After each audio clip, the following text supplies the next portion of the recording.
Shalom, jemaat yang dikasih Tuhan. Pada kesempatan ini saya mau sampaikan pesan Tuhan tentang suffering, tentang penderitaan.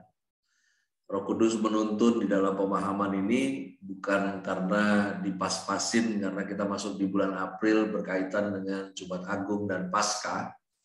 Namun demikian Tuhan menuntun dalam pemahaman ini dan tentunya kita sendiri juga melihat, menganalisa, mengamati bahwa di sekeliling kita ini ada literasi yang sekarang lagi ngetren.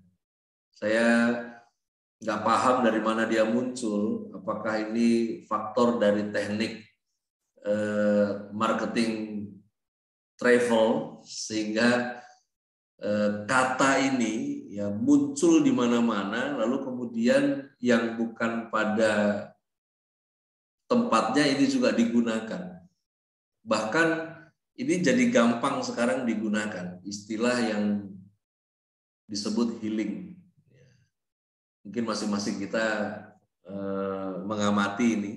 Sekarang orang dikit-dikit healing, ya nggak tahu sakitnya apa, tapi jadi doyan healing gitu. Nah, related dengan suffering.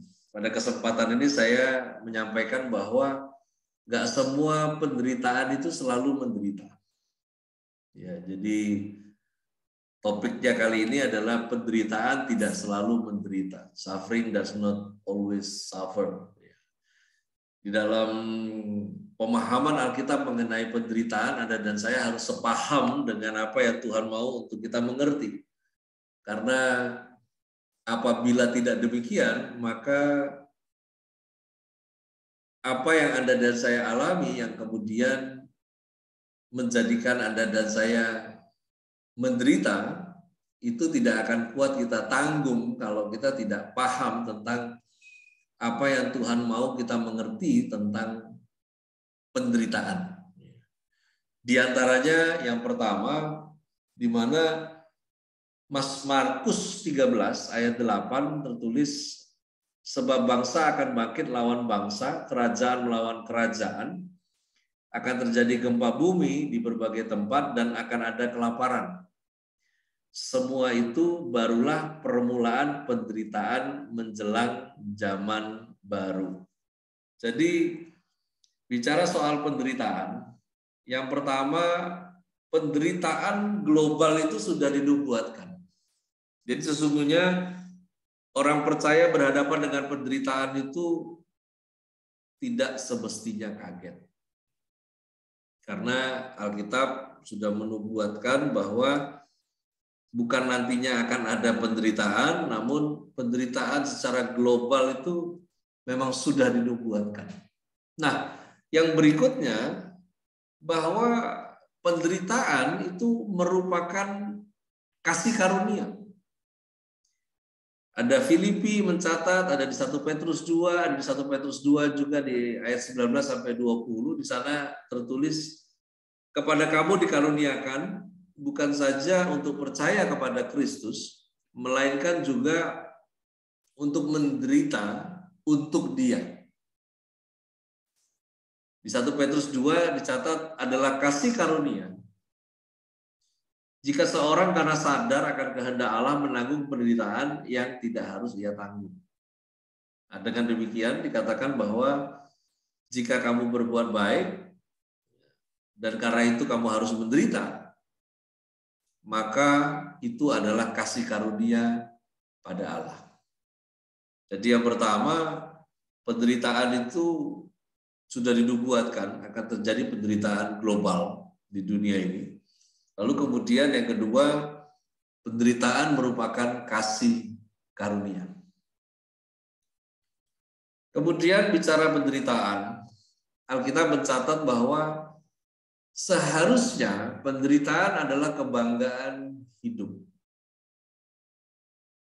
Saya mau kita memahami ini bukan penderitaan yang karena biang penderitaannya Anda dan saya, ya bukan. Ini bicara tentang menderita sebagai orang percaya dalam konteks karunia yang tadi, ya, bahwa Bukan karena kamu lakukan sesuatu yang salah, kemudian buahnya kamu mengalami penderitaan. Bukan yang itu. Ini adalah penderitaan yang dibukakan pada kesempatan ini adalah tentang penderitaan yang kamu berbuat baik, tapi karena perbuatan baik ini kamu harus menderita, lalu kemudian karena kehendak Allah menanggung penderitaan. Nah, penderitaan yang seperti itu yang kita lagi bahas nih, saat ini. Dan seharusnya dengan demikian penderitaan adalah kebanggaan. Mazmur 90 ayat yang ke-10, di sana tertulis masa hidup kami 70 tahun. Dan jika kami kuat 80 tahun. Dan kebanggaannya adalah kesukaran dan penderitaan. Sebab berlalunya buru-buru dan kami melayang lenyap. Saya highlight kebanggaannya adalah kesukaran dan penderitaan. Bukan terjebak dalam kesukaran dan penderitaan maksudnya. Tapi kebanggaan manusia hidup itu karena bisa melewati kesukaran dan menanggung penderitaan, kurang lebih begitu. Nah, yang berikutnya, Alkitab mengatakan bahwa dalam penderitaan selalu ada penyertaan Tuhan. Selalu ada. Tanamkan itu dalam pikiranmu, di dalam pengertian hatimu bahwa tidak ada lembah kelam tanpa Tuhan beserta kita. Untuk orang percaya dalam penderitaan selalu ada penyertaan Tuhan. Selalu ada. Di 1 Petrus 5 ayat 10 tertulis, dan Allah sumber segala kasih karunia yang telah memanggil kamu dalam Kristus kepada kemuliaan yang kekal akan melengkapi, meneguhkan, menguatkan, mengokohkan kamu sesudah kamu menderita seketika lamanya. Saya lengkapi di Amsal 10 ayat 23, Tuhan tidak membiarkan orang benar menderita kelaparan, tapi keinginan orang fasik ditolaknya.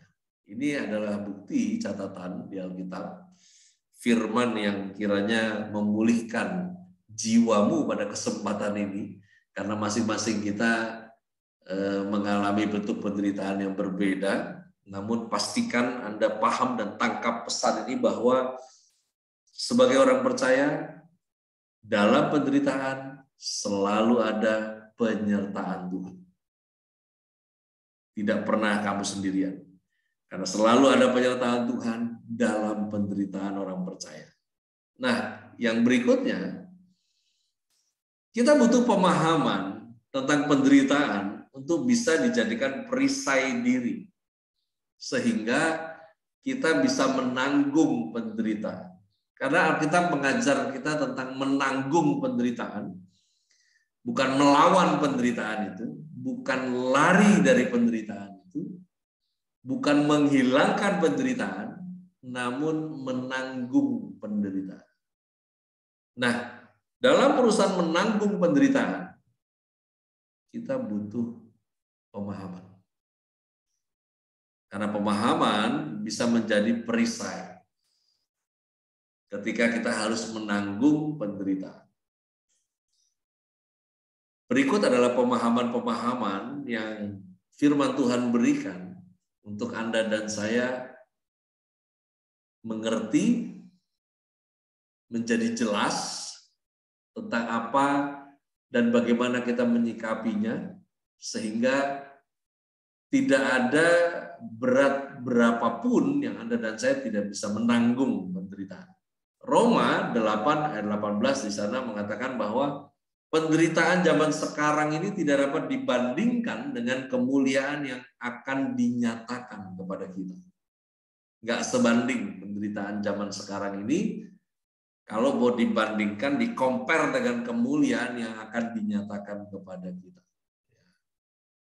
Ya, ada hari di mana dibangkitkan, hari di mana yang percaya masih hidup terangkat, ada event di mana pembagian mahkota, ada event di mana Anda dan saya masuk dalam perjamuan kawin anak domba, ada event di mana dari mahkota yang Anda dan saya terima, Anda ditempatkan di dalam sosial kerajaan Allah di muka bumi di masa depan.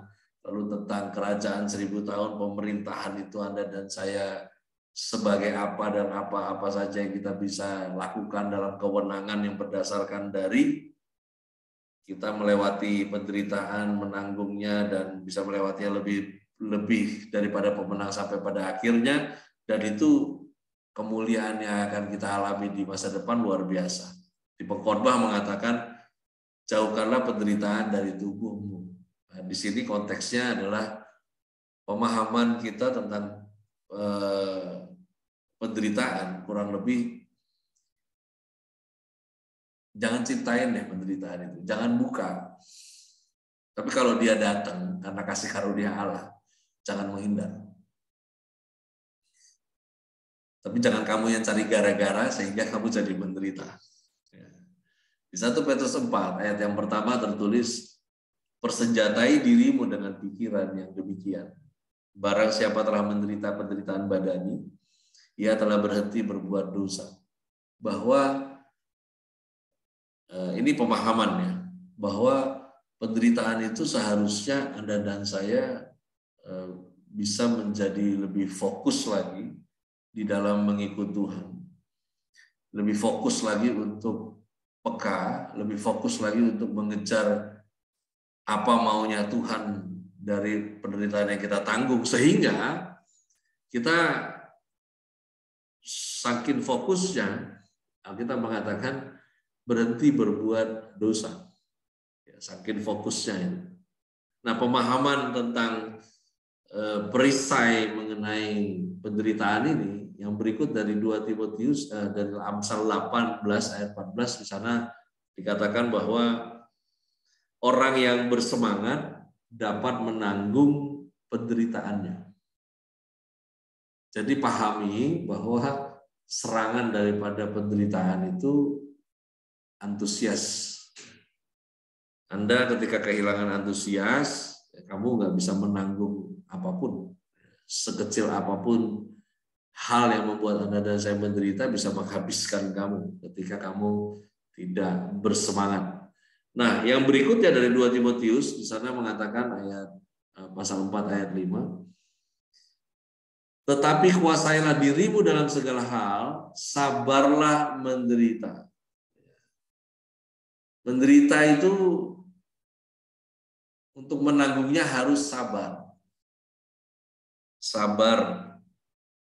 Di mana Anda dan saya tidak menggunakan cara lain selain menggunakan cara Tuhan, itulah sabar. Tidak bersikap yang Anda mau bersikap, tetapi bersikap seperti yang Tuhan mau Anda dan saya bersikap, sehingga dengan demikian kita bisa sabar menderita. 1 Petrus 5 ayat 9 mengatakan bahwa semua saudaramu di seluruh dunia menanggung penderitaan yang sama. Maksudnya gini, siapapun yang oleh kasih karunia Allah, Anda dan saya mengalami penderitaan hari ini, ketahuilah bahwa kamu nggak sendirian. Di luar sana, saudara seiman kita itu juga menanggung penderitaan. Penderitaan yang harusnya tujuannya sama, tapi beda casingnya aja. Di Yohanes 16 ayat 33, di sana mengatakan dalam dunia kamu menderita penganiayaan. Tetapi kuatkanlah hatimu, aku telah mengalahkan dunia. Pemahaman yang berikut ini mengatakan bahwa Kristus yang Anda dan saya ikuti telah mengalahkan dunia. Nah, iman kita kepadanya itu turut di dalam mengalahkan dunia. Karena itu perisai diri yang berasal dari pemahaman tentang penderitaan. Salah satu di antaranya yang kita harus pegang adalah bahwa kita ini menyembah Allah yang sudah terlebih dahulu mengalahkan dunia. Oleh karena itu, kalau kita membangun pemahaman ini, Anda dan saya menderita tanpa harus menderita. Ini yang tadi topiknya di awal. Kamu menanggung penderitaan, tapi tanpa harus dibunuh oleh rasa penderitaan itu sendiri. Karena itu camkan baik pemahaman yang tadi. Nah, bagi orang percaya, penderitaan memiliki tujuan Allah di dalamnya. Ini kita juga harus firm dengan hal ini.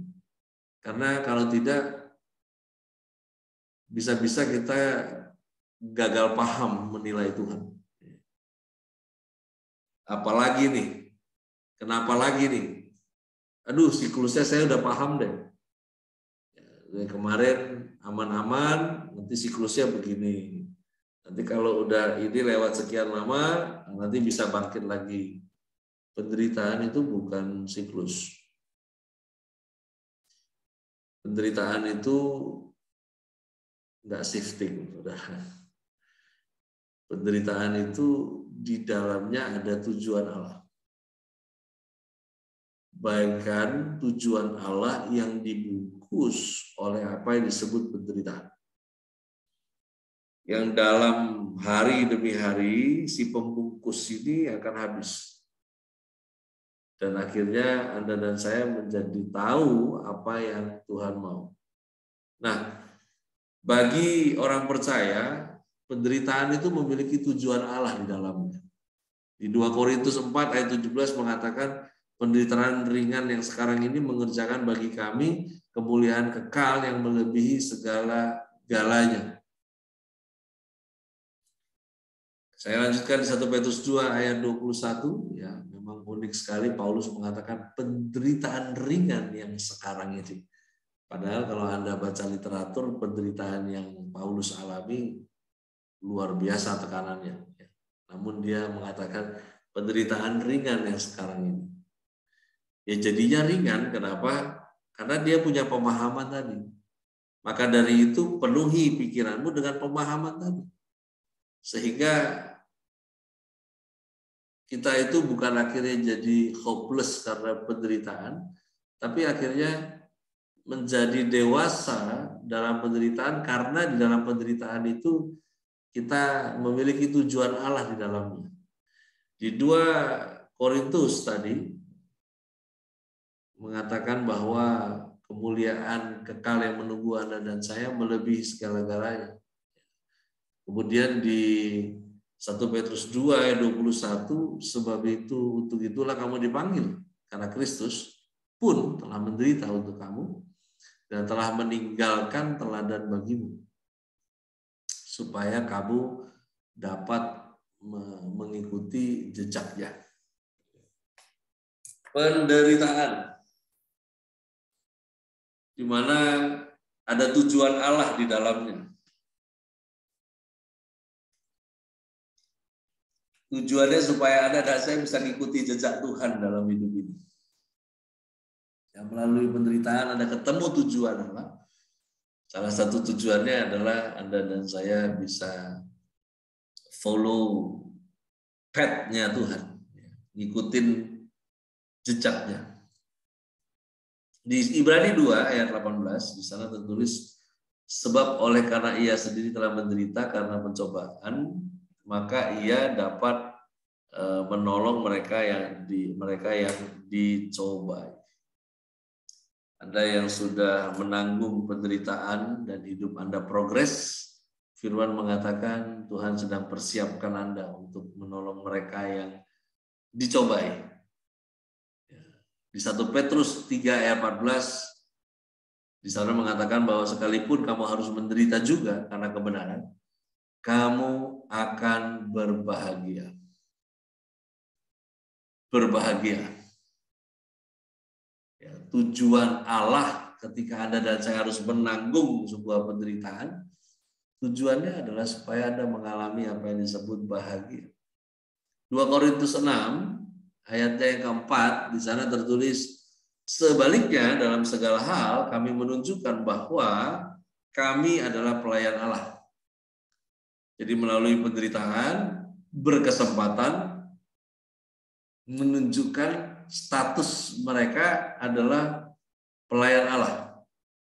Dalam hal apa? Dalam hal menahan dengan penuh kesabaran dan penderitaan, kesesakan, kesukaran.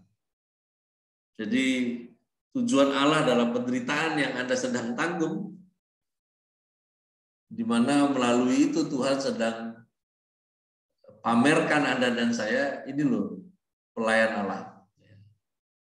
Yang menahan penuh kesabaran, menahan penuh dalam penderitaan, kesesakan, kesukaran. Di Filipi 3 ayat yang ke-10 di sana tertulis, yang kukehendaki ialah mengenal Dia dan kuasa kebangkitannya dan persekutuan dalam penderitaannya, di mana aku menjadi serupa dengan Dia dalam kematiannya. Saya highlight ya, mengenal Dia, persekutuan dalam penderitaannya, yang akhirnya finalnya adalah Anda dan saya menjadi serupa dengan Kristus.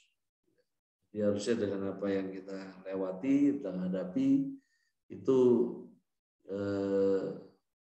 menjadikan Anda dan saya lebih mengenal Tuhan lagi. Dan tentunya di dalam menanggung penderitaan itu karakter kita juga diubahkan untuk akhirnya finalnya menjadi serupa seperti Kristus. Nah, di 1 Petrus 4 ayat yang ke-16 di sana dikatakan, tetapi jika ia menderita sebagai orang Kristen, maka janganlah ia malu. Ya. Jika menderita sebagai orang Kristen, maka janganlah ia malu. Karena harusnya yang malu adalah mereka yang menderita karena kekonyolan mereka sendiri, karena kebodohan mereka sendiri, akhirnya mereka harus menanggung pelanggaran itu. Nah, karena itu di dalam 1 Petrus 4 mengatakan bahwa yang menderita sebagai orang Kristen memuliakan Allah dalam Kristus.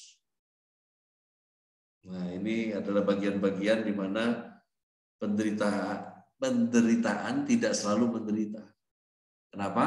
Karena memang penderitaan global sudah dibuatkan. Karena penderitaan merupakan kasih karunia. Penderitaan adalah kebanggaan hidup after Anda dan saya melewatinya. Bahkan dalam penderitaan selalu ada penyertaan Tuhan.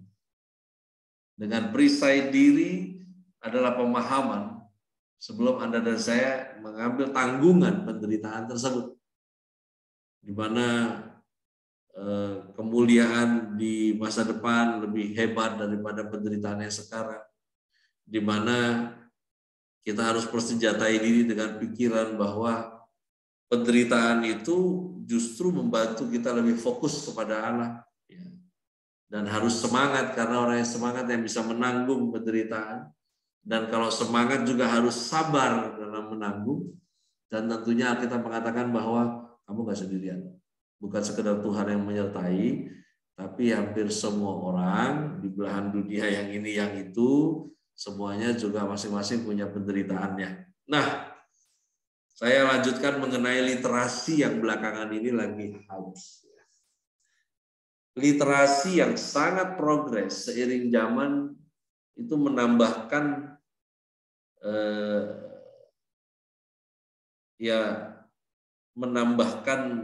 tidak hanya pengetahuan, namun juga sekaligus menjadi penyesatan dalam pikiran yang terkait di dalamnya cara serta gaya hidup manusia. Ya, kita tahu ada banyak istilah-istilah di dalam dunia timur, dalam progresnya apa yang diucap lalu kemudian menjadi ramai dan itu dipakai akhirnya di dalam pergaulan. ya, sehari-hari. Nah, literasi yang saya mau bahas ini, di sini sangat progres seiring zaman dan menambahkan tidak hanya pengetahuan, namun juga nggak jarang ini sekaligus menjadi penyesatan dalam pikiran, penyesatan dalam cara, penyesatan dalam gaya hidup manusia. Yang mana berkaitan pembahasan tentang penderitaan. Saat ini tren ya, istilah yang sering digunakan adalah healing. Entah yang menggunakan yang ngerti atau tidak mengerti, tetap aja literasi tersebut digunakan seenaknya. Healing yuk, liburan. Healing ini ya. Makanya ini sebetulnya entah diplesetkan atau emang literasi kita menjadi kaya, tapi masalahnya penggunaannya salah. Di mana berkaitan pembahasan tentang penderitaan, ya pasti nanti dibuat ketemunya dengan healing. Nah, kalau ngomong healing, ini sebetulnya orang latah-latah aja sih sebetulnya pengen healing. Gak tahu yang gunakan istilahnya ngerti apa enggak. Tapi tetap aja istilah itu digunakan. Nah, bagian 4 hal terakhir saya sebelum sampaikan. Sesungguhnya penderitaan bagi manusia, si penderitaan itu aja sebetulnya dia punya kemampuan merusak yang luar biasa. Di dalam Amsal 27 ayat yang ke-9, di sana tertulis minyak dan wangi-wangian menyukakan hati. Tetapi penderitaan merobek jiwa. Jadi penderitaan itu seperti punya agenda sendiri gitu. Di mana targetnya adalah jiwa. Jiwa yang dirobek. Akhirnya kehidupan orang tersebut jadi nggak utuh. Akhirnya menjadi tidak fokus. Dan akhirnya menjadi bingung dalam mengambil keputusan. Ya, lepas dari itu semua, di mana istilah literasi dan lain sebagainya, terkait dengan yang namanya penderitaan. Saya pikir kita di sini nggak usah berbagi kisah penderitaan ya, atau nggak usah juga sharing hebat-hebatan penderitaan. Jadi pengen parah-parahan. Anda pernah tanpa sengaja lakukan games itu, jadi parah gue, parahan gue dong, parahan gue. Ini bukan masalah parah apa nggak parah, tapi memang penderitaan itu punya agendanya sendiri. Oleh karena itu, terkait dengan urusan si healing tadi, healing. Yang pertama, bukan healing yang kamu butuhkan. Yang kamu butuhkan supaya tidak menderita karena penderitaan yang kita buat sendiri, maka yang kita butuhkan sekarang adalah disiplin. Ya, disiplin. Di mana kita melakukan sesuatu yang benar dengan cara yang benar dan itu di-repeat ulang-ulang. Ya, disiplin. Ya, siapa tidak disiplin dalam segala hal, pastinya di kemudian hari bukan disiplin yang mengejar orang itu, tetapi penderitaan akibat orang tersebut tidak disiplin itu tidak bisa dihindari. Oleh karena itu, bukan healing sebetulnya yang kita perlukan, tapi disiplin. Ya, disiplin itu di dalamnya ada ketekunan. Yang mana ketekunan itu menjadikan Anda dan saya tahan uji. Orang yang disiplin itu kan akhirnya menjadi tahan uji. Dia melakukan sesuai dengan aturan. Dia melakukannya dengan bersemangat. Dia melakukannya ulang-ulang. Sampai akhirnya dia menguasai keadaan. Ini dikatakan bahwa bukan healing yang kamu butuh, melainkan disiplin. Ya, Anda yang bekerja sebagai entrepreneur, disiplin. Kalau Anda nggak disiplin, ya nggak bisa. Disiplin. Kalau tidak disiplin, nggak jadi apa-apa juga. Harus disiplin. Supaya apa? Supaya kamu nggak buka untuk penyakitmu sendiri dan ujung-ujungnya healing. Lalu kemudian yang kedua, bukan healing yang kamu butuhkan, melainkan menjaga hati. Karena istilah healing yang sudah dicomot oleh para traveler, di mana healing itu dicapai dengan staycation, dengan Anda berlibur jauh, dan ini keliru. Karena menjaga hati yang Anda dan saya butuhkan bukan healing. Dan ingat loh, menjaga hati itu urusan kita, bukan urusan Tuhan. Makanya ada ayatnya tertulis, jagalah hatimu dengan segala kewaspadaan, karena dari situlah terpancar kehidupan. Karena itu bukan healing yang kita butuh. Yang kita butuh itu jaga hati.